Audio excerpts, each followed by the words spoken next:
শয়তান খুশি। আর ইমানদারদের পরিবার টিকে থাকলে আমার আল্লাহ খুশি। আমরা কার খুশি চাই? জোরে বলতে হবে, খুশি চাই কার? শয়তান সব সময় চায় ইমানদারদের ফ্যামিলি ভেঙে দিতে। Always it tries its level best to break down the relationship of a moving family. একজন ইমানদারের ফ্যামিলি কি করে ব্রেক ডাউন করে দেয়া যায়? যেন ঝগড়াই করবো না আমরা। আপনি ঝগড়া করলে ভাবি যেন ঠান্ডা থাকে, ভাবি ঝগড়া শুরু করলে আপনি ঠান্ডা থাকবেন। ঝগড়া করা যাবে না, কিন্তু ঝগড়া হয়ে যায় ফ্যামিলিতে, এটাকে চেক দিতে হবে। ঝগড়া নিয়ে অনেক মজার মজার গল্প আছে। একটা গল্প দিয়ে আজকে শুরু করি। এক লোক মাহফিল শেষ করে 11টার দিকে বাসায় ফিরেছে। তো বাসায় ঢুকার আগে তার ওয়াইফকে ফোন দিয়েছে। ফোন দিয়ে বলতেছে, এই মাহফিল শেষ, আমি কিন্তু বাসায় চলে আসতেছি, শুরু করার আগে তাড়াতাড়ি দরজাটা খোলো। তো স্ত্রী আবার রাতের খাবার স্বামীকে ছাড়া খায় না। তো স্ত্রী দরজা খুলে দাঁড়ায় আছে, স্বামী বেচারা আসছে। আসার পরে স্ত্রীকে বলতেছে, এই শুরু করার আগে রাতের খাবার দিয়ে দাও, খেয়ে নেই। তো স্বামী ওয়াশরুম থেকে ফ্রেশ ট্রেশ হয়ে আসছে, স্ত্রী বেচারিও ডাইনিং টেবিলে খাবার দিয়েছে। এবার স্বামীও খেতে বসেছে, স্ত্রীও খেতে বসেছে। স্বামী আবার বলতে আরম্ভ করছে, শুরু করার আগে ফ্যানটা ছাড়ো, খুব গরম লাগতেছে। এবার তো স্ত্রী রেগে মেগে আসলেন, কি আসার পর থেকে শুরু করার আগে কি শুরু করার আগে? স্বামী বলতেছে, এই তো শুরু হয়ে গেল, এই শুরু হয়ে গেল। মানে কি? ঝগড়া। নীলফামারীর ভাইয়েরা, এটা শুরু করা যাবে না। শুরু করবেন আপনারা, ঝগড়া করবেন। আমাদের ফ্যামিলিগুলো থেকে ঝগড়াকে আজকে থেকে আমরা নো বলে দিলাম। মানে না, ঝগড়াকে কি বললাম? সবাই বলতে পারেন না, আওয়াজ করে বলেন, ঝগড়াকে আমরা কি বলবো? নো। ঝগড়া করা যাবে। শয়তান ঝগড়া বাঁধাতে খুব উস্তাদ। সহিহ মুসলিমের হাদিস, ইন্না ইবলিসা ইয়াদাউ আরশাহু আলাল মা তুম্মা ইয়াবআসু। যারা চলে যায় ওনারা বেঁচে যায়, বিপদে পড়ে আছে আমরা, ঠিক কিনা? ওনাদের ওই পালাটা শেষ, কেউ থাকতে পারবে না। বিশ্বনবীও চলে গেলেন। বিশ্বনবীরও এই এন্তেকালের মৃত্যুর যে কষ্ট, এটা ভোগ করা লেগেছে, ঠিক কিনা? এজন্য কারো রেহাই নাই। আকসিরু যিকরা হাযিমিল লাযযাত, জীবনের সব স্বাদকে পানসা করে দেয় ওই কষ্টের বিষয়, মানে মরণকে বেশি বেশি স্মরণ করো। কিন্তু আমরা মৃত্যুর কথা বেমালুম ভুলে যাই। আমাদের লাইফস্টাইল দেখলে মনেই হয় না যে আমরা এই পৃথিবী ছেড়ে চলে যাব, ক্ষণিকের জন্য এসেছি। বিশ্বনবীর সাহাবারা বলতেন, যখন সকাল হয় সন্ধ্যার জন্য অপেক্ষা করো না, আবার যখন সন্ধ্যা পর্যন্ত পৌঁছবে পরদিন সকালের জন্য অপেক্ষা করো না, তার আগেই ডাক চলে আসতে পারে, ঠিক কিনা? আবার বিশ্বনবী বলতেন, নামাজে যখন দাঁড়াও সাল্লু সালাতান মুআত্তিআ, মনে করো এটাই তোমার জীবনের হতে পারে শেষ নামাজ। Perform the Salah as if this is your last and final prayer. এমনভাবে সালাত পড়ো মনে করো হতে পারে এটা জীবনের শেষ নামাজ। এজন্য কেউ থাকতে আসি নাই, চলে যাব। আমার নানা ভাই যেমনি চলে গেলেন আমরাও চলে যাব, ঠিক কিনা? শুয়ে আছেন আমাদের পাশেই। আমরা দোয়া করি, আল্লাহ তাআলা ওনার কবরটাকে তুমি জান্নাতুল ফেরদাউসের বাগান বানাও, ওনার কবরের সাথে জান্নাতের একটা কানেকশন তৈরি করে দাও। আমার নানা ভাইয়ের যে স্বপ্নগুলো ছিল, যে অসমাপ্ত কাজগুলো ছিল, এগুলো যেন বর্তমান পীর সাহেব গোলাম পরওয়ার সাঈদী আরাফাত উনি আপনাদের সবাইকে একসাথে নিয়ে অসমাপ্ত কাজগুলো যেন সমাপ্ত করতে পারে, আমরা দোয়া করি। আমরা আওয়াজ করে পড়ি আমিন। আজকের এই প্রোগ্রামের সভাপতিত্ব করছেন মাওলানা গোলাম পরওয়ার সাঈদী আরাফাত, পীর সাহেব আড়াইবাড়ি দরবার শরীফ, কুমিল্লা। আল্লাহ পাক ওনার যোগ্যতাকে আরও বাড়িয়ে দিক।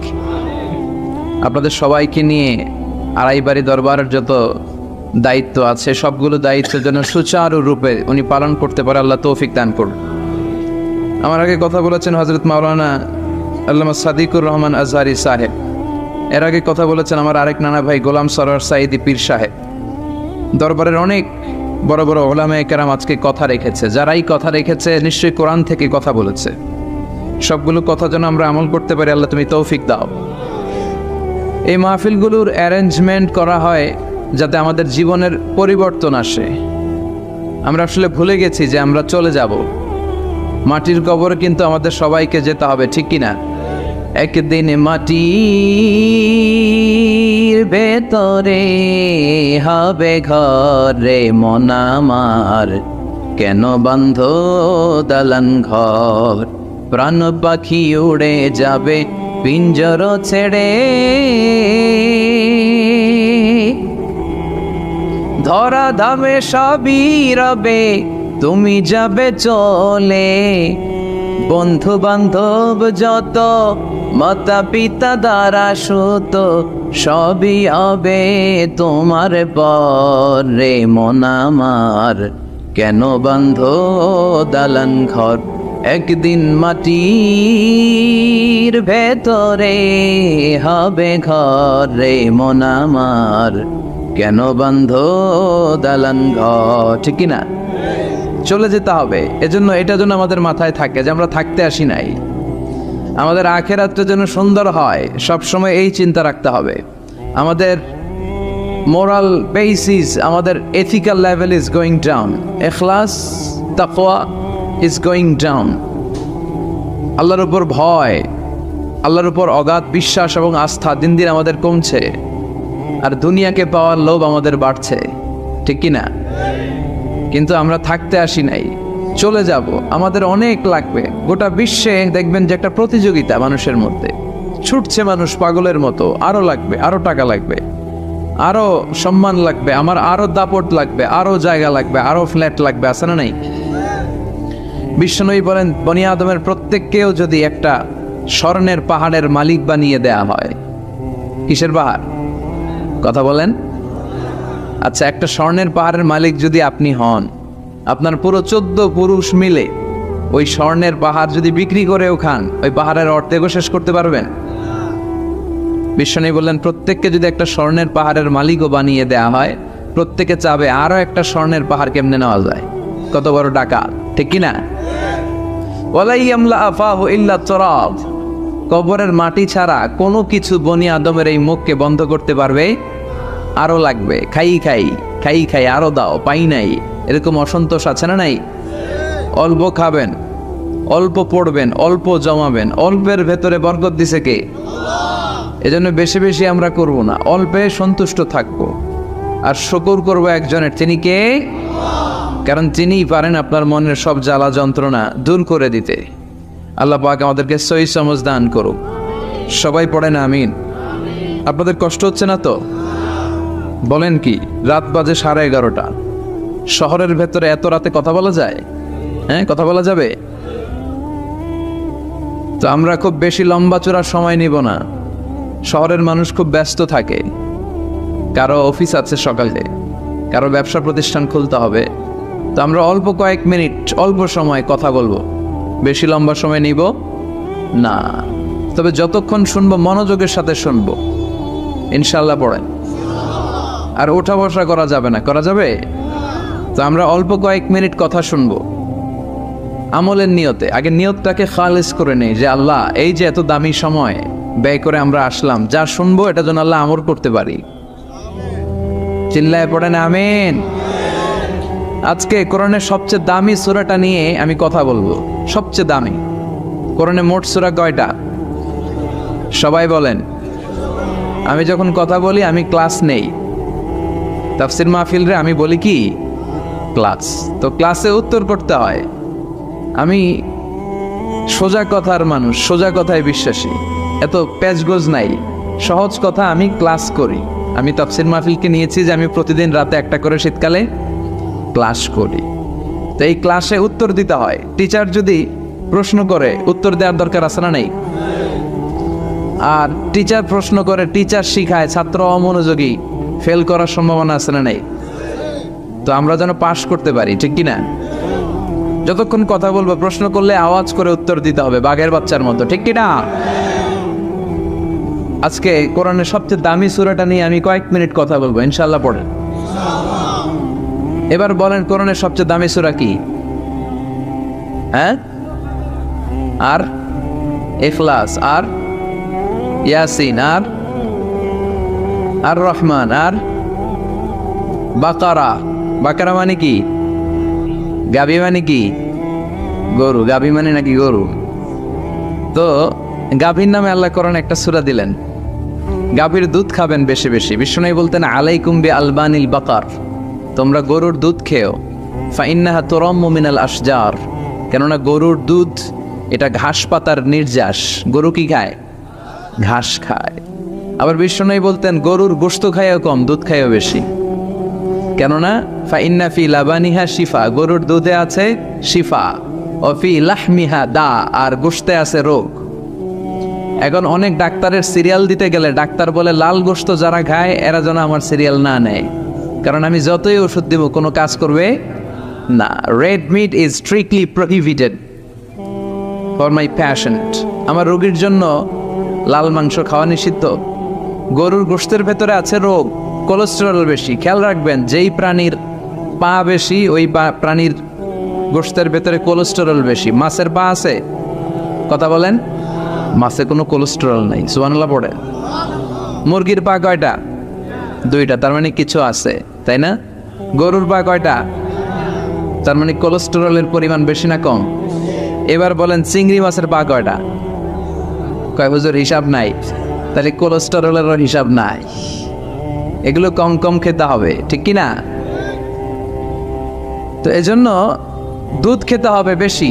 জান্নাতে যারা যাবে আল্লাহ তাআলা জান্নাতীদের জন্য 4টা শারাবান তাহুরা রাখবেন। ওয়াসাকাহুম রাব্বুহুম শারাবান মাসালুল জান্নাতিল্লাতী ওয়াইদাল মুত্তাকুনা ফিহা আনহারুম মিন মাইন গায়রি আসিন ওয়া আনহারুম মিন লাবানিন লাম ইয়াতাগায়্যার তা'মুহু وأنهار من خمر لذة للشاربين وأنهار من عسل مصفى سبحان الله। জান্নাতে যারা ঢুকবে জান্নাতীদের গলায় যেন কোনো তৃষ্ণা না লাগে, এজন্য আল্লাহ তাআলা জান্নাতের ভেতরে 4 ধরনের শারাবান তাহুরার ঝর্ণা রাখবেন। কয় ধরনের? 1 নাম্বার হচ্ছে মিনারেল ওয়াটারের ঝর্ণা। মিনারেল ওয়াটার খান আপনারা? কোনটা খান? মাম খান, কেউ ফ্রেশ খায়। আর অ্যাকুয়াফিনার, আর কি খান? স্পা। আর কিনলে, এটা সবচেয়ে ভালো, এটার মধ্যে ঝামেলা কম, এটা টেস্ট করে জানা গিয়েছে। কিনলে খাবেন কোকা-কোলা কোম্পানির, এটা ভালো পানি। কিনলে সবচেয়ে purified water ever in Bangladesh. বাংলাদেশে পাওয়া পরীক্ষিত সবচাইতে বিশুদ্ধ পানি হচ্ছে কিনলে। তো একজনকে মার্কেটিং করে দিতেছে হুজুরে। ভালো জিনিসের প্রশংসা করতে হয়, ঠিক কিনা? তো জান্নাতে যারা যাবে তাদের জন্য আল্লাহ তাআলা 4 ধরনের শারাবান তাহুরা রাখবে। সুবহানাল্লাহ কইবেন না? 1 নাম্বার মিনারেল ওয়াটার, মিনারেল ওয়াটারের ঝর্ণা, আপনি ওখান থেকে তেদারসে পান করবেন। নাম্বার 2 দুধের ঝর্ণা, দুধের ঝর্ণা, ফ্রেশ মিল্ক এর ঝর্ণা থাকবে। নাম্বার 3 মধুর ঝর্ণা, মধু খাবেন বেশি বেশি, মধুর মধ্যেও শিফা আছে। এই কোরআনে 2টা জিনিসের ক্ষেত্রে আল্লাহ উল্লেখ করেছেন শেফা। এক হচ্ছে কোরআন, কোরআনটা নিজেই শেফা, সুবহানাল্লাহ। আর হচ্ছে মধু, মধুর ভিতরে শেফা আছে না নাই? আছে। তো বিশুদ্ধ পানির ঝর্ণা, দুধের ঝর্ণা, মধুর ঝর্ণা। আরেকটা থাকবে মদের ঝর্ণা। সুবহানাল্লাহ বাড়িতে গিয়ে বললেন, দুনিয়াতে মদ খাওয়া হারাম করছে কে? আর ওই আল্লাহ জান্নাতে আপনাদেরকে মদ খাওয়াবে। বোতলের মদও আছে, এটার নাম রাহিকুম মাখতুম, সিল্ড ওয়াইন। মিজাজুহা কাফুরা, কর্পূরের ফ্লেভার থাকবে। মিজাজুহু মিন তাসনিম, তাসনিমের ফ্লেভার থাকবে। মিজাজুহা জনজাবিলা, জিঞ্জার ফ্লেভার, আদার ফ্লেভার থাকবে। সুবহানাল্লাহ পড়েন। কিন্তু ওই মদ খেলে মুখে দুর্গন্ধ হবে না, মাথায় মাতলামি আসবে না। আল্লাহু আকবার। কারণ ওই মদটা জান্নাতের যে সুন্দর সুন্দর সুঘ্রাণওয়ালা গাছ আছে, ফুল আছে, ওই ফুলের নির্যাস থেকে আল্লাহ বানাবেন। সুবহানাল্লাহ পড়েন। সেজন্য 4 ধরনের সুপেয় পানি আল্লাহ তাআলা জান্নাতীদের জন্য রাখবেন। এর চেয়ে দামি একটা পানি রাখবেন, ওইটার নাম হচ্ছে আল কাউসার। কি নাম? পড়েন, ইন্না আ'তাইনাকাল কাউসার ফাসাল্লি লিরাব্বিকা ওয়ানহার ইন্না শানিআকা হুয়াল আবতার। সুবহানাল্লাহ। কাউসারের একটা ঝর্ণা থাকবে, এই কাউসারের পানি আহলা মিনাল আসাল, হাউজে কাউসারের পানি মধুর চেয়েও মিষ্টি। আবিয়াদু মিনাল লাবান, দুধের চেয়েও সাদা। আবরাদু মিনাস সালজ, বরফের চেয়েও ঠান্ডা। এক ঢোক যে খাবে চিরকালের জন্য তৃষ্ণা মিটে যাবে। এই সবগুলো যেন আল্লাহ আমরা পান করতে পারি। আরো জোরে পড়েন আমিন। জান্নাত এমন জায়গা যে জায়গায় শুধু শান্তি আর শান্তি। জান্নাতে অশান্তি আছে? মারামারি, কাটাকাটি, কিলাকিলি, হরতাল, টেনশন, ব্যারাম আছে কি? আরাম। জান্নাতে আছে কি? নাই কি? ব্যারাম। আরামের জায়গা, কোনো টেনশন নাই। জান্নাতের ভিতরে রোদ নাই, বৃষ্টি নাই, ভূমিকম্প আছে? দুনিয়াতে ভূমিকম্পের টেনশন হয় না? বন্যা আছে জান্নাতে? পুলিশের দৌড়ানি, র্যাবের দৌড়ানি আছে? বাড়ি ভাড়ার টেনশন, বিদ্যুৎ বিল, গ্যাসের বিল, গমে ধরে না আমাদের, ঠিক কি না? জান্নাতে কোনো টেনশন না। জান্নাত হচ্ছে আরামের জায়গা। আপনারা যারা যাবেন জান্নাতে 60 হাত লম্বা হয়ে ঢুকবেন। আহলুল জান্নাতে জুরদা ওয়া মুরদা, জান্নাতীরা হবে পশমবিহীন। এই যে দুনিয়াতে দাড়ি রাখা ওয়াজিব বা সুন্নাতে মুআক্কাদা, কিন্তু জান্নাতীদের গালে কোনো দাড়ি থাকবে না, মোজ থাকবে না, গায়ে পশম থাকবে না। আবনাউ সালাসি ওয়া সালাসিন, সব জান্নাতি পুরুষরা হবে 33 বছরের তাগড়া যুবক। আল্লাহ, এখানে যেমনি আমরা একত্রিত হলাম, তোমার জান্নাতেও যেন আমরা একত্রিত হতে পারি, তুমি তৌফিক দাও। আর জোরে পড়েন আমিন। এতগুলো কথা কোত্থেকে এসেছে জানেন? জিজ্ঞেস করেছিলাম সবচেয়ে দামি সূরা কোনটা? একজন বলছে বাকারা। বাকারা মানে গাভী, গাভী থেকে দুধ, দুধ থেকে জান্নাত। সুবহানাল্লাহ পড়ে। কোরআনের কথা শেষ হতে চায় না, ইন্টার রিলেটেড, তাই না? একটার সাথে আরেকটা মিলে থাকে। খেয়াল রাখবেন, আল্লাহর কথা রাসূলের কথায় কোনো ফাঁক ফোকর নাই, আছে? এজন্য এই দুইজনের কথাই আমরা মানব। বিদায় হজের ভাষণে বিশ্বনবী বলেছিলেন, লাকাদ তারাকতু ফীকুম আমরাইন লান তাদিল্লু মা তামাসসাকতুম বিহিমা কিতাবাল্লাহ ওয়া সুন্নাতা রাসূলি। আমি তো চলে যাব, রেখে যাব দুটো জিনিস, যদি দুটো জিনিসকে মেনে চলো কখনো বিভ্রান্ত হবে না। একটা হচ্ছে আল্লাহর কিতাব, আর একটা হচ্ছে বিশ্বনবীর সুন্নাত। এই দুইটা আমরা আঁকড়ে ধরবো। রাজি আছেন তো? পৃথিবী যেদিকে যাক আমি থাকবো দুইটা নিয়ে, ইনশাআল্লাহ। পড়েন। কোরআনের সবচেয়ে দামি সূরা কোনটা বলেন? ফাতিহা। কিছু বলতেছে ফাতিহা, পিছনের বাইরে কি বলবেন? হ্যাঁ, ইয়াসিন। আর আচ্ছা এবার বলেন, আমি সহজ করে দিই, বলেন কোন সূরা না পড়লে নামাজ হয় না? এবার ক্লু পাইস, এবার ক্লু পেয়েছে। এই সূরা ছাড়া নামাজ হয় না। আমি যদি পড়াই হবে না, এই মসজিদের ইমাম সাহেব পড়াইলে হবে না, কিন্তু বাইতুল মুকাররমের খতিব পড়াইলে আবার হবে। হবে না? শাইখ আব্দুর রহমান সুদাইস পড়ালে তো হবেই। খাইছে কত বড় মুফতি দেখছেন, ফতোয়া দিয়ে দিচ্ছে জি না, আসলেই হবে না। কারণ এটা এমন সূরা, এই সূরা না পড়লে নামাজ হয় না। বিশ্বনবী বুখারীর বর্ণনায় বলেছেন, আ'যামুস সুওয়ার ফিল কোরআন, কোরআনের সবচেয়ে দামি সূরা। এটা আমার বানানো কথা না, সবচেয়ে দামি সূরা। এই সূরার মতো সূরা কোরআনে তো নাই, তাওরাতের ভেতরেও নাই, ইনজিলের ভেতরেও নাই, জাবুরের ভেতরেও নাই। 60টা মাত্র আয়াত। কয়টা? কার কার মুখস্থ নাই হাত তোলেন। সূরা ফাতিহা মুখস্থ নাই কার কার? হাত তোলেন। হিন্দু ভাই নাই কেউ? আমাদের অনেক মাহফিলে হিন্দুরা আসে, হিন্দুদেরও মুখস্থ। সুবহানাল্লাহ কইবেন না? আমি একবার লঞ্চের ভেতরে তুফানে পড়ছিলাম, তো লঞ্চ ডুবে যাবে তুফানের ধাক্কায়। তো দেখলাম লঞ্চের ভেতরে শুধু মুসলমানরাই জিকির করে না, হিন্দুরাও জিকির করে। তুফান থেমে যায়, জিকিরও থেমে যায়। কত বড় ডাকাত! তুফান শুরু, জিকিরও। সবার মুখে এক চিৎকার, বাঁচাও। আমি বললাম কে বাঁচাবে? হুজুর আমনে। ভাবছে আমি দোয়া কালাম পড়লে বেঁচে যাবে। তো আমি বললাম আমি যে বাঁচাবো, আমারে বাঁচাবে কি? মনে রাখবেন, কেউ বাঁচাতে পারে না, একজন ছাড়া। চিৎকার করে বলতে হবে তিনি কে। কোরআনের সবচেয়ে দামি সূরার নাম সবাই বলেন। এই সূরাতুল ফাতিহার মাত্র 7টা আয়াত। কয়টা আয়াত? এই 7টা আয়াত নিয়ে কয়েক মিনিট একটু আল্লাহর রাস্তায় কুরবানি করা যাবে না? কান দুইটা খরগোশের মতো খাড়া করে, খরগোশ কান খাড়া করে শোনে, এজন্য খুব পিন ড্রপ সাইলেন্ট, পিন পতন নীরবতাও খরগোশ কান দিয়ে শুনতে পায়। এই সূরাটা হচ্ছে আউয়ালুস সূরা নাযালা কামিলান মিনাল কোরআন, কোরআনের সর্বপ্রথম নাজিল হওয়া পূর্ণাঙ্গ সূরা। এই সূরার আগে কোন সূরা পূর্ণাঙ্গ একসাথে নাজিল হয় নাই।